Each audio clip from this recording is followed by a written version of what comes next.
Barry Lynn, welcome to Digital Markets Research Hub. Great opportunity to learn your opinions about several issues related to US and European competition law and policy.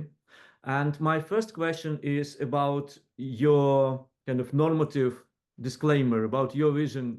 How do you see the development and the mission of competition or antitrust policy?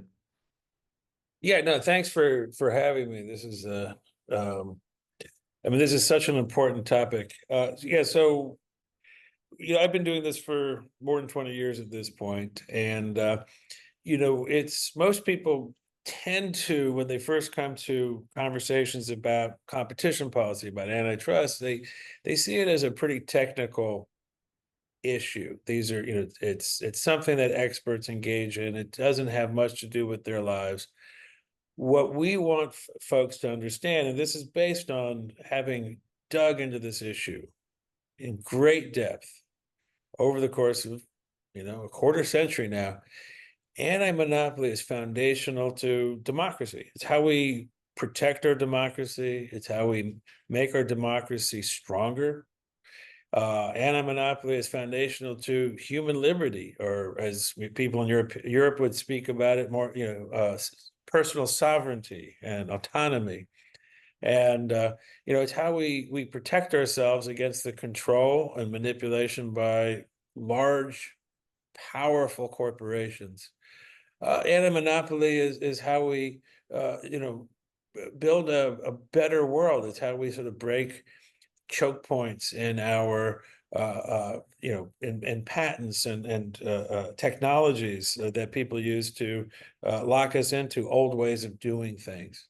And it's also, it's the way we make ourselves safe from foreign interference and manipulation. And or put another way, it's how we make the world more peaceful, and we build more cooperation among people, is by making it harder for people to concentrate power over our nation abroad. So that's the foundations of anti-monopoly. It's democracy, it's liberty, it's innovation, and it's a more peaceful, cooperative world. Okay, and for some, or maybe even for many, this kind of structure-oriented vision appears to be quite proactive in terms of governmental public authority interventions in trying to shape the structure of the market, because we expect by default that by having several players in a specific relevant market, having more than one is better than one, having the more the better up to the limit. For others, it's somehow insufficiently interventionist, because that is it correct understanding of the boundaries, of the outer boundaries of the school normative, that you would not go beyond designing the structure? You wouldn't look at the specific players in trying to tailor the shapes, the contours of specific market. You wouldn't go into specific maybe sustainability related or labor related issues, some which are rather less relevant for competition sensu stricto, or the vision which is advocated and promoted by Open Markets Institute, which you direct, does presuppose this broader vision as well. Yeah, no, and this is an important it's an important point you bring up, and it's a good way to get at sort of a misunderstanding about what we advocate for. We're not advocating for enforcers to be sitting there with a checklist that says, well, what's the democracy aspect on this? What is the liberty characteristic of this deal? It's what we want. That should be sort of baked into the basic assumptions of the guidelines that we use to sort of shape how we respond to market structure and the use of particular powers by corporations. So traditionally in competition policy, we had bright line structures, bright line rules. And the bright line rules were, for instance, in the United States, until the 1980s, we had a bright line rule that if you're an industrial corporation, we wanted there to be at least 4, and really at least 5 corporations competing with each other. And if you had 25% of the market, and you tried to buy another corporation that had 1% of the market, we said no. That was a bright line rule. It's like, it's just go find something else to do and put your energies into innovation. Put your energies into reducing the cost of the product, but don't put your energies into trying to roll up control over the marketplace. Bright line rules. Similarly, we had bright line rules about the behavior of corporations, like communications corporations, telephone companies, for instance. Thou shalt not interfere with how people communicate with each other. Period, the end. And a bright line rule that was basically imposed common carrier style non-discrimination rules on communications platforms. So what we have, so those, if you establish bright line rules, then the government doesn't, when it's enforcing anti-monopoly, there's no real arbitrary decisions to make about what you're doing and how you're doing it, because you baked the political considerations, the political goals that you are concerned about, you bake them into the rules. That's what we do in democracies. We bake our political goals into the basic rule of law. And what we saw in the 1980s and 1990s, and in Europe in around the late 90s and early 2000s, this move towards the consumer welfare approach, as measured by economists, was we moved from a simple rule of law to an entirely arbitrary approach to competition, to enforcement of the law, that was based on dueling economic models, in which at any one point, the corporations really had no idea what the rules are, because it's just who was able to bring a particular economist into the court, who was able to make a more compelling case about efficiency to a particular judge. So we're moving back to rule of law from a period in which antitrust, anti-monopoly has been essentially a wild west of arbitrary decisions. If you look specifically at digital markets, we see that several jurisdictions are approaching the something which was happening on several occasions, namely divestiture of some big tech corporations.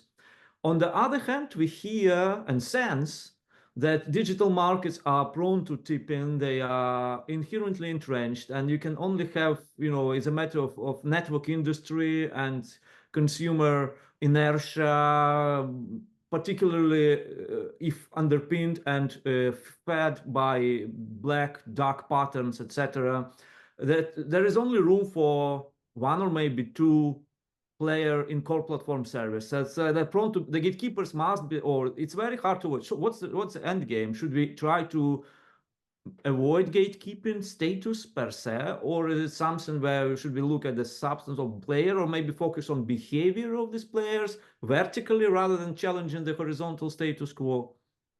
Yeah, so that's a great question, and this is a very live conversation in the United States, in Europe, around the world. It's what is Google and what do you do with it? What is Amazon and what do you do with it? And what are online platforms broadly, and how do you deal with them? And so a lot of people, when they look at a Google, when they look at a Amazon, they say, okay, we need to get out the axe and chop it into pieces.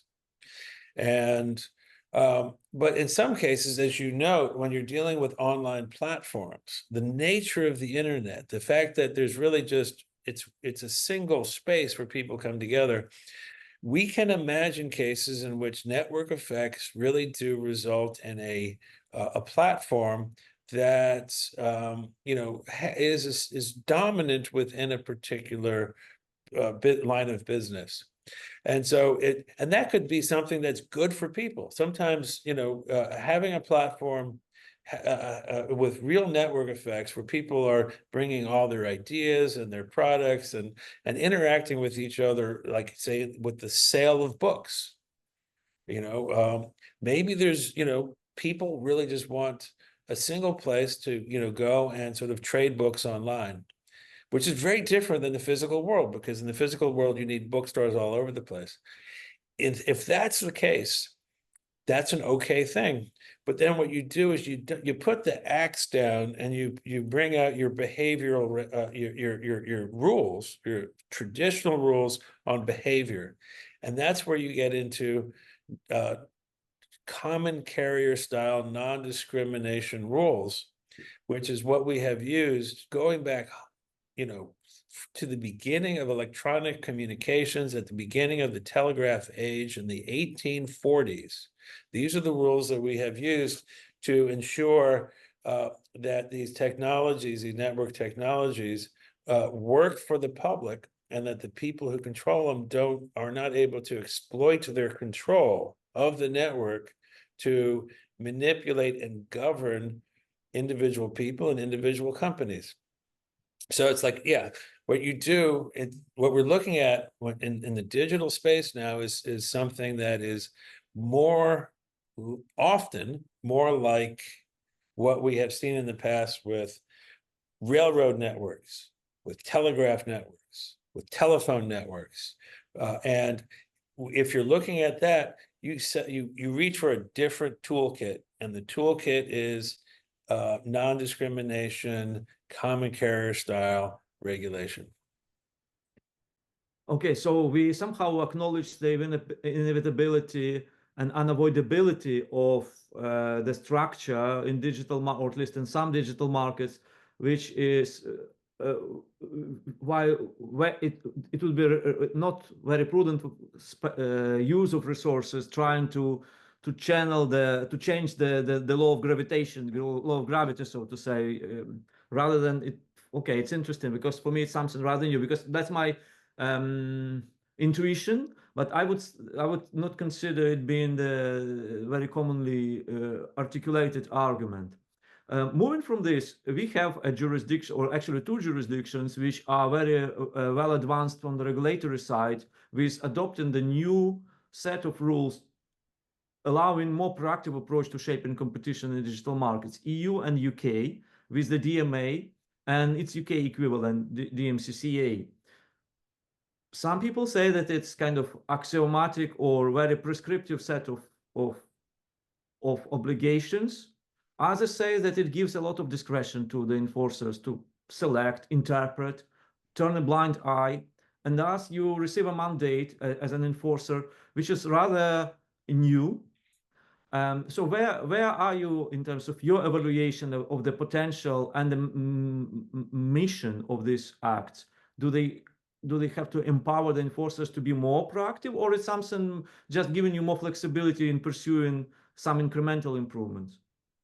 Yeah, I mean, I think what we're seeing is this is being hashed out in real time, sort of in debates within the parliament, within the enforcement agencies. And, what we advocate for is clear rules. The clearer the rules, the more absolute they are. It's actually the more fair it is for the business, the businesses, for business executives, the more fair it is for investors, the more fair it is for the public, because we understand where the law is.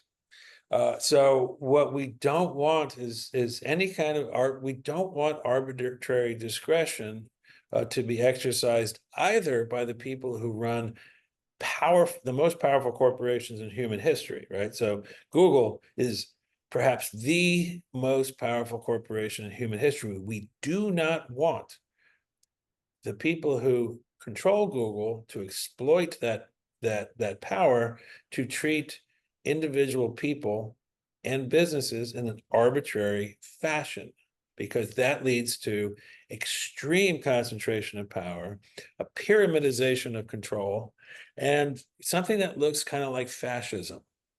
and so that's our, but the thing, you also, similarly, you don't want law enforcers to be able to approach the world in an arbitrary fashion. You want them to walk out and have a clear rule of law, where they say, hey, you know what? The speed limit here is 30. You were going 45. You broke the law, and we're going to enforce the law. Or you were driving on the wrong side of the road. We're going to, here's a ticket for driving on the wrong side of the road. You were cheating. So that's, so ultimately we want, it's, and I guess, when you have new legislation, the new legislation it takes a while for us to understand how people are going to interpret the new legislation. And so what we want as we sort of work our way through the new legislation is we want to work towards clear rules of, a clear rule of law, bright line rules. And that's actually, we see that in the United States with the most recent merger guidelines. The last year, the FTC and the DOJ put out new merger guidelines. And this was the first time we went back to straight bright line rules since the early 80s.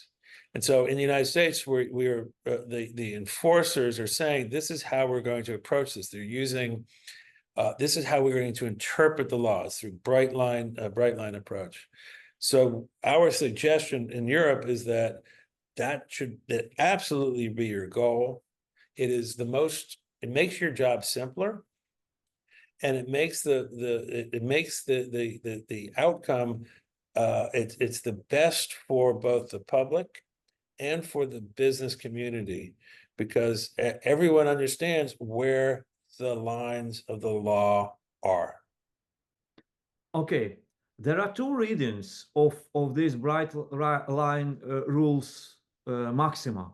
One would be normative, another one is more kind of methodological. The first one is that's part and parcel of liberal democracy. That's how it is integral to our way of life. And regardless of its effectiveness, we will pioneer and champion it, because that's the only way. Otherwise, you would betray the very foundations of liberalism with whatever interpret liberal democracy. And yet another one would be, we adhere to it because it's the best way to generate efficiency, and that's how markets work, etc. And if you prove me that there are other ways to do it, I'm happy to accept it and ask to pioneer the different agenda. So methodological view is empirically dependent. The normative one is not dependent. Even if you show me that some more authoritarian models can deliver better results, I don't mind, because for me it's a matter of principle. Where are you within or maybe somewhere in between these two extreme, or not extreme? I actually say two things. One is and this is something where the purpose of, say, the U.S. constitutional structure is to make the concentration of power harder. It is to make it create intentional inefficiencies. It's like, but if your goal is concentration of power, it should be, if your goal is to preserve democracy, you want to make it harder to concentrate power. That's, if you look at the system of checks and balances within the U.S. Constitution, the goal is to make it generally harder to the goal is to impede efficient concentration of power. Now, that doesn't mean that you can't ever concentrate power. Everyone has to agree, and that's when you concentrate power, is when you have consensus, and then power concentrates very rapidly, very strongly. But you have to have consensus. So that's, part of this is like, inefficiency is built into the system by design. Now, but at the level of productive efficiencies, like, making steel, making airplanes, making, delivering news to people. Now, if you have a bright line system in which you say, well, we're going to we're going to have a rule of four. We're going to have at least 4 people making steel. We're going to have at least 5 corporations making airplanes. Now, some people would say, well, you know, it's if one corporation is much better, we should just let them take over the market because that's efficient. Actually, over the long term, and I think there's an awesome amount and you know, just an overwhelming amount of evidence that over the long term, having competition split among 4 or 5 rivals results in more like a greater efficiency in the delivery of products, and the delivery of services, and the delivery of you know, whatever it is that you are creating, because every actor is under constant pressure to improve. So as soon as you allow monopoly, people get lazy, you know. And so, but what we've had going back, you know, to the early 80s, our laws have essentially said monopoly is more efficient.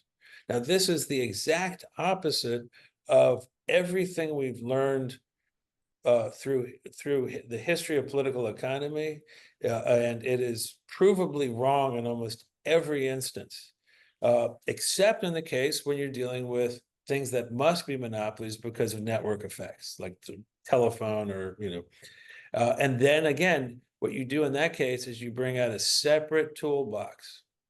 So any person who, you know, there's a lot of folks in the antitrust community who have been claiming that what we're doing is preventing efficiencies from being realized. I mean, I would go head to head with anyone who wants to make that case, because, you know, you know, when you're dealing with physical products and the delivery of services, the more actors you have in the game, the more the greater the overall efficiency of the system. You recently had a conversation with 2 stellar thinkers and actors in the area of competition policy, Philip Marston and Johnny Ryan, I think organized by Pencho Kuzev just on the eve of one of their events of their Stiftung. And the topic was about industrial policy, a new kind of dynamic, new correlation between European industrial policy and competition policy. We have Letta report, Draghi report. It's kind of a new topic, a new constellation between these two very interesting policies. They've been antagonistic quite a while ago. They've been seen as taboo by competition people talking about industrial policy, not anymore. And yet we are still in the infancy, so to say, trying to learn how to coexist and how to contribute to each other, competition and industrial policy. What would be your recipe for Europe? Well, I think the first thing is actually to understand you're at a certain level, you're talking about the same thing, you know, competition policy and industrial policy. Industrial policy, properly understood, properly exercised, properly used, results in it is a form of competition policy. An example: the IRA here in the United States, the Inflation Reduction Act, you know, it put, you know, hundreds of millions of dollars on the table. Billions. You know, yeah.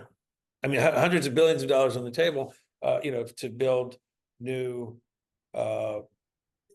factories. You know, we're using it to, you know, support an entire rebuilding of the you know, electric vehicle battery system, and just the electrical vehicle construction system broadly. You know, we're using it to sort of support a rebuilding of capacities for you know, photovoltaics, and, you know, separately the CHIPS Act here in the United States, more industrial policy. We're investing in new semiconductor plants, foundries.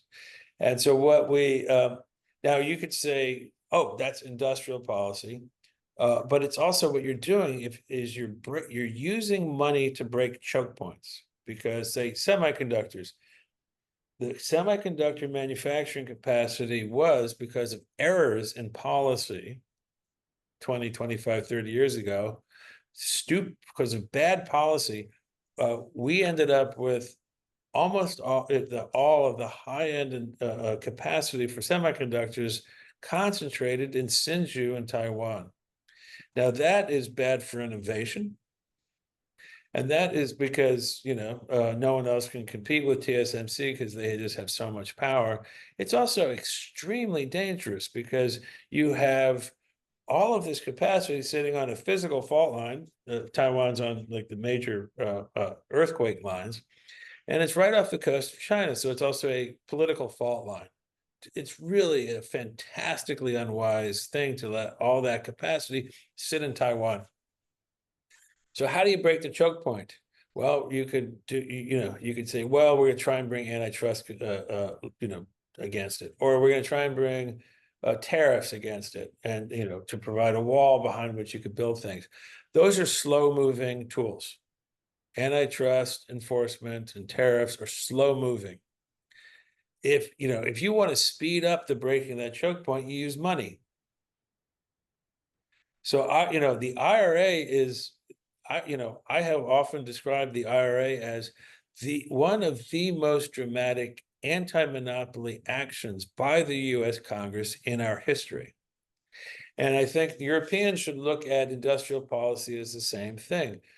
None of us, the Europeans, are not served well by the extreme concentration of capacity for semiconductors in Taiwan, for certain chemicals in China, for certain sort of component manufacturing for automobiles, concentration in China, photovoltaics.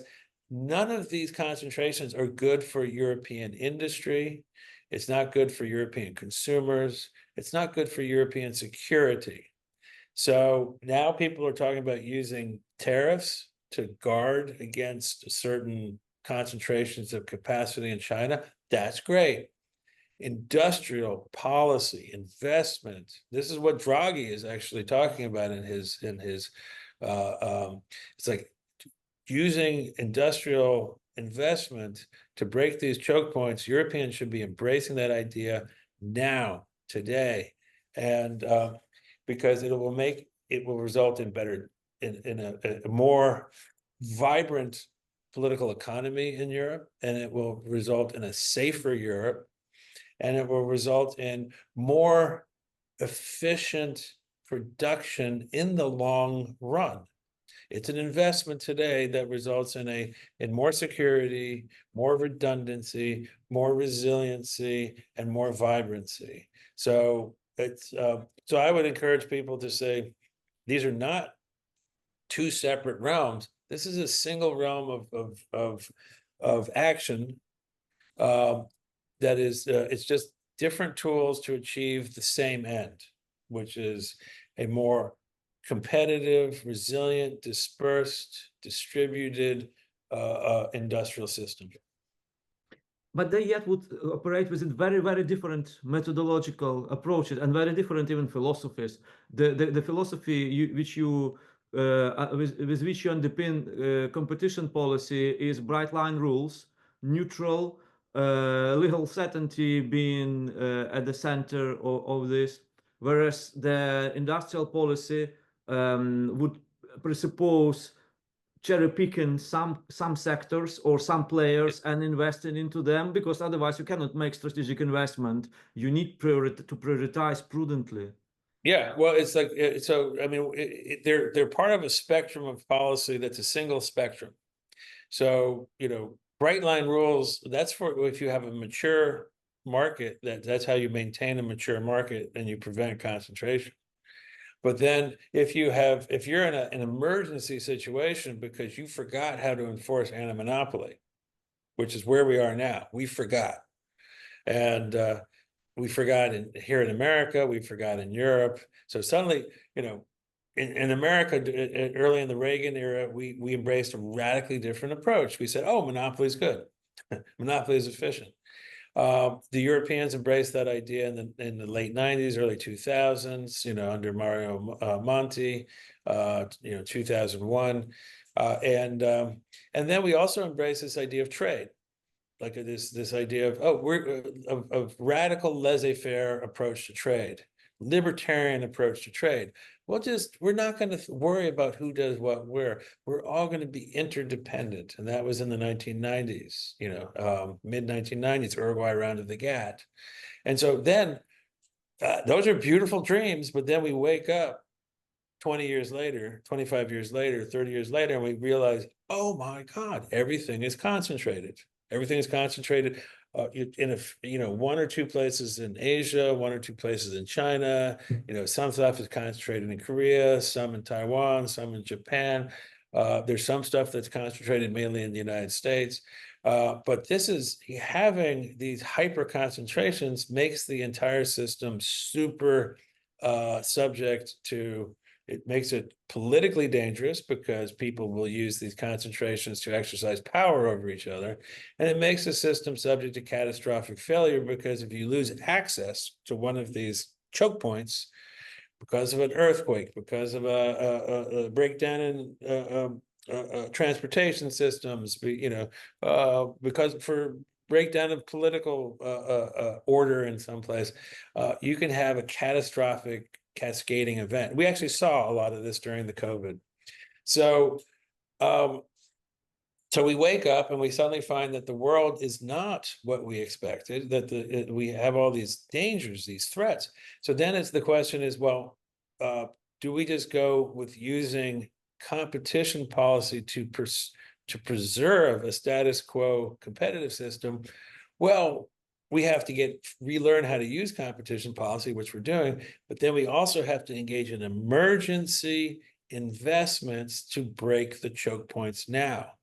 We are rebuilding the competitive system. Actually, Terry Breton said this very well a couple of years ago, that maybe it was like 2021. I was at a conference and Terry Breton stood up there and goes, here's the deal. It's like, this is a two-stage moment. First, we have to rebuild the factories because the factories were bulldozed. And after we have rebuilt the factories, we rebuild the competitive system. And so we're doing both of those things now in parallel. We're rebuilding the factories and we are rebuilding the competitive system. And at the end of this, we won't need to have, if we succeed, we're not going to need to engage in industrial policy on a routine basis. We can set that tool aside. That's our emergency tool. Okay. Where would you put then online economy or platform economy for Europe, the lack of own digital infrastructure, not the infrastructure we refer to as semiconductors or telecommunication pipelines, but platforms as virtual pipelines, essentially, to our minds, shaping our minds, collecting our data, etc. Is it a systemic shortcoming for European Union and for Europe not to have their domestic big tech? And if it is a shortcoming, is it at all solvable? Because maybe it's too late and maybe it's better to focus with investing in industrial data or semiconductors, something where you can still catch up. Yeah, no, it's a great question. Sorry about the sirens in the background. But we, when it comes to, so Europe, in theory, like if the United States had done a better job of regulating the online space, regulating Google, regulating Amazon, regulating Facebook, regulating X, had we done a better job of regulating our corporations to protect our democracy, to protect the liberty of our citizens here in America, these corporations would be less powerful broadly. They would pose far less of a threat to Europeans. They would be subject to systems of control, such as non-discrimination, common carrier style rules, that would make them more neutral providers of services. If we had done a better job in America with these corporations, Europeans would have much less to worry about. Or, Europeans could use these corporations with more security. our failure in the United States to impose the traditional types of rules on these corporations that we have applied going back, 200 years. It means that these corporations pose immediate, in some cases, existential threats to our democracy, to our sense of human liberty here in America and in Europe. So Europeans, it's like, what are the options? One option is to what are the different tactics that are on the table? One tactic is to work very closely with when you have a good government in the United States, like we do now with the Biden administration. Hopefully, this will continue with a Harris administration. You can work very closely with this administration to leverage its power. Two, Europeans should look at these marketplaces, these services with a very careful eye and just say, even if we get these things neutral, is it still serving our interests? How do we want these to serve our interests? How do we want these to treat our publishers? How do we want these to treat communications between, people in a person in France and a person in Germany? These are the intermediaries. How do we want intermediaries to function? And if Europeans can imagine a better way of doing this, they should invest in it. And then the third thing is, when it comes to fundamental infrastructure that has to do with physical stability, like where your cloud capacity is, Europeans should be moving right now to invest in capacities that make them secure. So like cloud capacity that Europe relies on, almost all of it's located in the United States. About 40% of the world of the West cloud capacity sits out just west of Washington, D.C. Another 40% is around the Bay Area in California. These are fantastically dangerous concentrations of capacity. We've seen these breakdowns of worldwide communication systems because of glitches in one or two little places, one or two layers of the stack. So one thing where Europeans absolutely 100% should be thinking very critically and investing with real intent is in anything that actually will make these systems more resilient, that will reduce the concentration of power and risk that we see today.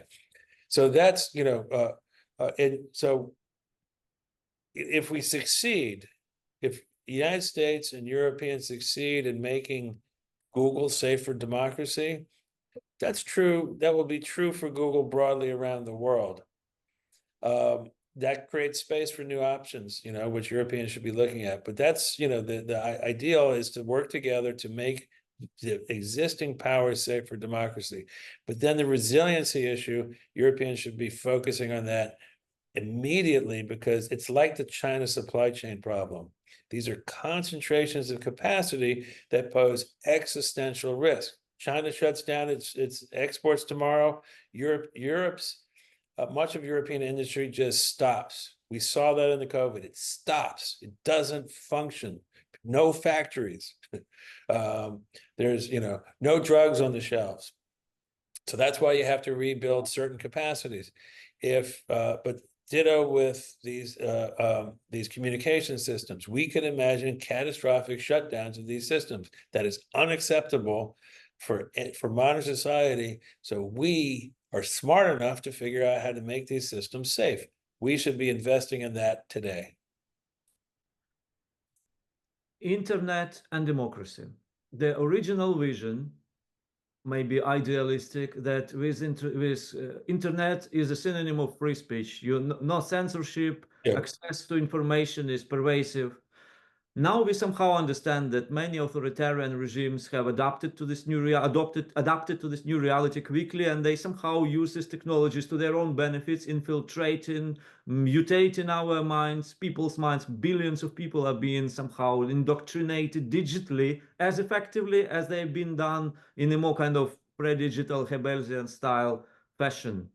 And it's getting so the simplistic solution that internet is democracy is not the case. Internet is democracy, but also an autocracy and totalitarianism, I imagine, or dystopian. So the question is, what if on the steroids of AI, computational models, some authoritarian regimes will manage by being ruthless, in terms of extracting endless amount of digital footprints, doing all the facial recognition technologies or promoting them, while we, being driven by our ethical visions, will be banning most or cutting corners too carefully, too conservatively. What if in 20, 30 years' time, some of such totalitarian, authoritarian regime will become a trendsetter in a specific area of digital markets? Do we have a resilience to this? Or is it a kind of a realistic scenario, or is it something which is just sci-fi, bad sci-fi dream, nightmare? Yeah, no, I mean we're seeing this right now. So what's happened is like, okay, let's look at Twitter, in terms of like understanding what's going on. So yeah, so in 2011, Arab Spring, we all imagined that Twitter was a way, that Facebook was a way to promote democracy. We imagined that this was a way for the people in these dictatorships in the Middle East to communicate with each other and to avoid the concentrations of power in government police systems and communications, government controlled communications systems. So that's that was, that's what you're talking about, is this idea that the internet, the internet per se, point-to-point communications, the World Wide Web, or the early applications, Twitter circa 2011, Facebook circa 2011, democracy. These are going to promote democracy. These are this is liberty. It's democracy. Jump ahead to today. What we see is, as exactly as you said, everyone from the government in Syria to the government in Egypt to the government and the governments in China and Russia have figured out how to control these. The governments in the Modi government in India have figured out how to get out of these platforms exactly what they want to control them in ways that work for the interest of the people who control the state. So clearly that didn't work. Now, what's happening in the United States and in Europe? What's happening in the United States and Europe, when we look at it today, is Twitter has now become a source for disruption, a source for disinformation, a source for, we saw this recently in the UK. Twitter was the main platform, X was the main platform for the sort of the organizing of riots. Facebook, since we saw this in the 2016 election, we saw this with Brexit in 2016, we saw this with the 2016 first Trump election, Facebook had become a primary platform for the spread of disinformation and misinformation, and sort of in ways that were disruptive of our democracy and unconstructive. You could have disruptions that are constructive, but this was entirely destructive. So suddenly this tool, which we thought was going to result in more democracy, is not doing that in authoritarian regimes. And then in our democracies, what it's doing is these tools are being used to concentrate power over the press, concentrate power over speakers, concentrate power over the policymakers, to disrupt our debate. So we are in we wake up and suddenly it's like everything is wrong. And these are not platforms for democracy. These are threats to democracy. Why? What happened? Simple. We failed to impose the traditional rules that we have used with every single previous platform in history, with the telegraph, with the telephone, with wireless, with satellites, with the internet itself, which is thou shalt not discriminate. You cannot amplify and you cannot suppress other people's voices. And we failed to impose these rules. And now we have people, we have Elon Musk is our perfect example. He runs all of Twitter, all these people on Twitter. If he wants to suppress, someone may have 400,000 followers, they may have 1 million followers. If Elon wants to suppress that person, he can do it. If he wants to boost his own voice, he does that every day. He wants to boost the voice of some little person, in the middle of nowhere who said something that's awful. Elon will boost that voice and put it out there. So it's like that is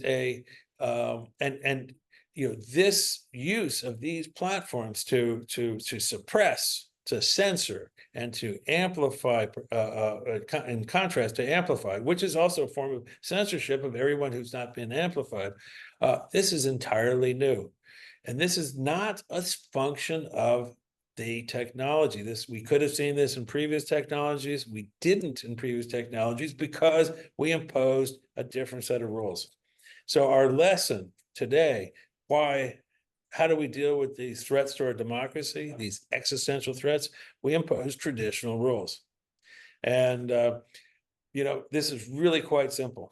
And this going back to the beginning of this conversation, what we have forgotten in the United States and what we've forgotten in Europe is that even before you get to antitrust, you have non-discrimination rules. You have rule of law.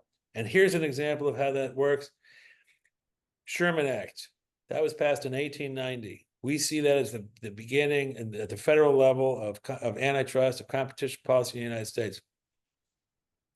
What we forget is 3 years before the Sherman Act, we passed the Interstate Commerce Act, which applied non-discrimination common carrier rules to railroads. So the Sherman Act stood on top of another law that applied non-discrimination to platforms, to the platform that was the railroad. That rule was later extended to, in 1910, Mann-Elkins, that was extended to communications platforms, telegraph, telephone, and wireless. So we know how to do this. We stopped doing this. These answers are easy. And it's like, we should just stop debating it. We know what the fix is, and we just need to impose the fix. Changing the topic, and that's the last one. I'm mindful of time. Yeah. We say Barry Lynn, we understand Open Markets Institute. We say Open Market Institute and we read Neo-Brandeisian approach. I recently had a conversation with Bill Kovacic, and one of the topics was what it takes to build a school, intellectual school. And you're definitely behind this kind of institutional emerging out of nowhere, pretty much, at least in the antitrust bubble. It was a surprise for many. So what is your kind of prediction about again, the resilience, the word which we've been using quite often, of the school, how robust it is in this currently changing circumstances, how much of the opposition you face, and how do you backfire? And maybe also, in addition to Antitrust, Open Markets Institute runs other projects. Do you somehow synchronize them, or it's something which is autonomous, or you don't do any other policy-driven activities? Yeah. So So first, I mean, when it comes to the direction of this revolution, I am very confident that we're going to continue to prevail. And so what we forget, and this is something, going back for more than 40 years, going back to the beginning of the Reagan administration, going back to the point in which the Reagan administration embraced the consumer welfare approach to competition policy that had been sort of developed by the Robert Bork. When they sort of embraced this vision of law and economics, that we should actually subject law to economic efficiency tests. That was an idea that had been promoted by the scholar and later judge, Richard Posner. That was an intellectual revolution of the first magnitude. They succeeded in changing how we see the law, how we understand the purpose of the law. They succeeded in changing how we see our role within the political economy, meaning that before that, the American people, from one of the lessons of the Enlightenment, one of the foundations of the Enlightenment is that we have control over everything. Human beings are in control. What Bork and Posner did is they helped to actually reestablish the idea that there are forces in nature, that there are forces in the political economy, that the market itself is a force, it has a directionality, that there's these metaphysical dynamics that are external to human society that kind of, to some extent, control human society. Quite a Marxian idea, actually. Yeah. So it's just like, so this was what they did, what Bork and Posner did, what the Reaganites did in the early 80s, what was then embraced by Clinton, what was embraced by Obama, what was embraced by Mario Monti, is a anti-enlightenment approach to political economics, in which we went backwards. We went back to a moment of sort of magical, belief in magical forces and spirits outside of human society. So it's like, wow, that was a big deal that what they achieved. And so for 40 years in this society, we've kind of been walking around without one of our primary tools, which is our ability to understand how our political economy works. We've been walking around without an understanding of power, without an understanding of structure. That's why one day we woke up and we found all of our semiconductors are in Hsinchu in Taiwan, which is insane. You put all your semiconductors in one place, that's insane. How did we become insane? This is how we became insane. So first, we have to recognize what they did, which was an intellectual revolution. It was an overthrow of Enlightenment structures, Enlightenment approaches to information, to control of power and the spreading of information. And so what we are doing is the opposite of that. None of what we're doing is new. What we're doing is restoring the Enlightenment approach, the original American approach, locked in, in 1776, and there were other people that were doing this. The Dutch were doing this, and the French in different ways, certainly the Brits in various ways. And so the Americans were not unique in sort of establishing these approaches. We probably just had the liberty to perfect them in ways that more so than other places. So what we are doing, and what you call the Brandeisian approach, is we're just returning it back. We're restoring the original foundations of how we see and deal with power that were established in 1776 and 1789 with the Constitution, that were perfected over the next 200 years, through our, as we developed more and more tools to control our political economy. And so this is a revolution, but it's a revolution that is relative to the counter-revolution that was achieved by the right, these autocrats in the 1980s.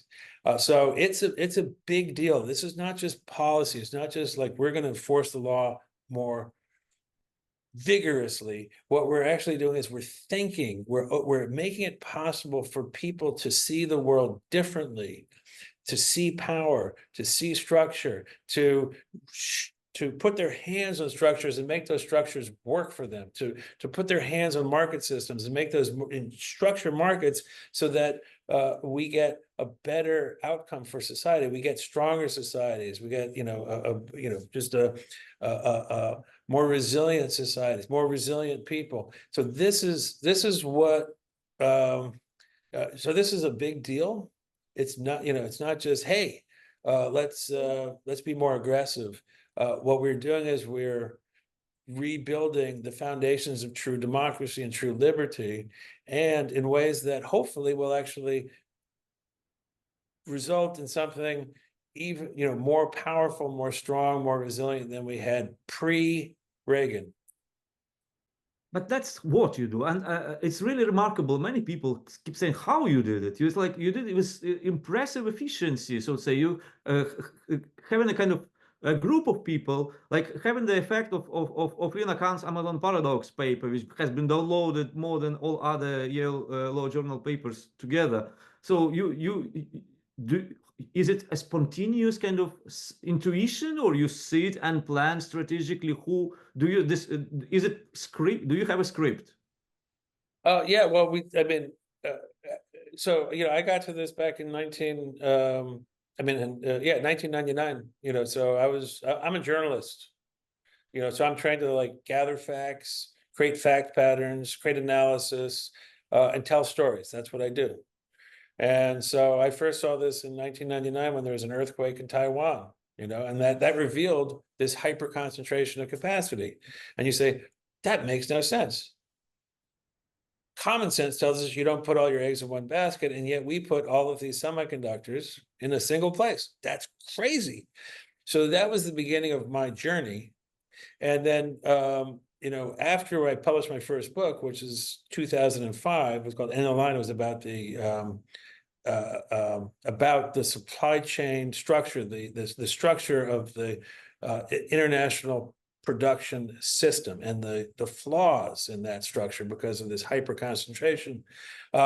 So when I finished writing that, I realized that all of these problems were traceable back to this revolution in the early 80s, what Bork and Posner had achieved, and that's why we had actually lost this ability to spot this kind of risk and to address this kind of risk that we saw in Taiwan. So at that point, when I began work on my second book, which was Cornered, which came out in 2010, early 2010, it was at that point that I started to think, well, this is really what we're promoting here is a fundamental renewal of these intellectual and political approaches that had been established at the founding in the United States. So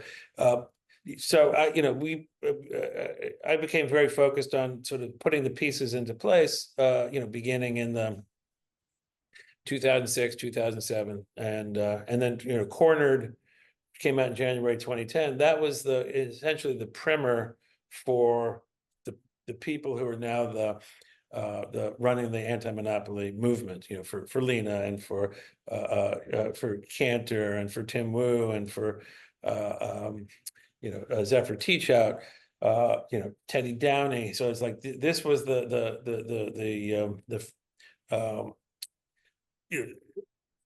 so that's it was very intentional, and but at the same time, you have to go out and you're fighting against this dominant worldview, and it wasn't easy, but because we're actually we're holding facts and we're arguing for the use of reason to understand facts and to guide our actions. It's pretty easy for folks to understand. Last question. Recommendations to those who just finished their degree and who want to engage in this rapidly evolving area of digital markets. Recommendation to students. Maybe they have to develop specific features or maybe practice more of the traditional features. What's your algorithm of succeeding in this game? Yeah, it's learn the old ways, right? Learn the lessons. Like what we are using now. People say, "Oh, we need to actually develop entirely new ways to understand economics. We need entirely new approaches." There's a movement, the new economics movement, and it's like, what? That's not what we need. What we need is actually to relearn the old ways, because everything that we do, there's an analog in history. Everything that we do, there's a model in history. Everything we do, there's a model that was refined over time through history. So the idea that today is something entirely new. Yes, it's entirely new. We've never had an internet before. We never had something like Google before, but we had things like the internet. We had things like Google, and we figured out how to apply a certain set of principles a certain basic set of policies to the telegraph, to the railroads, to the telephone, to wireless, to satellites, to the internet. It's like we did this time and again, to electricity, to the gas distribution system, the water distribution system. It's like these are all networks, and in every single one of these networks, we applied the same basic set of rules. And the one time that we didn't do that is now. And it is to, the application layer on the internet. And that's, Google, Facebook, Amazon, Microsoft, X, that this is the first time in modern history that we have failed to apply these rules. And this is what we get. So the answers to, dealing with today's crisis, like not in trying to construct something entirely new. That's impossible. Human history, human nature doesn't function that way. Go back and learn the traditions. And actually, Europeans Vice President Vestager gave a speech at an event that we hosted June 27th here in Washington.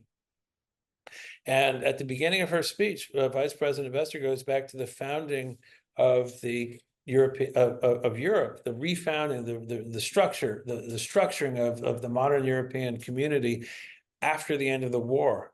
And she looks at the foundations of competition policy at that period and what the goals were.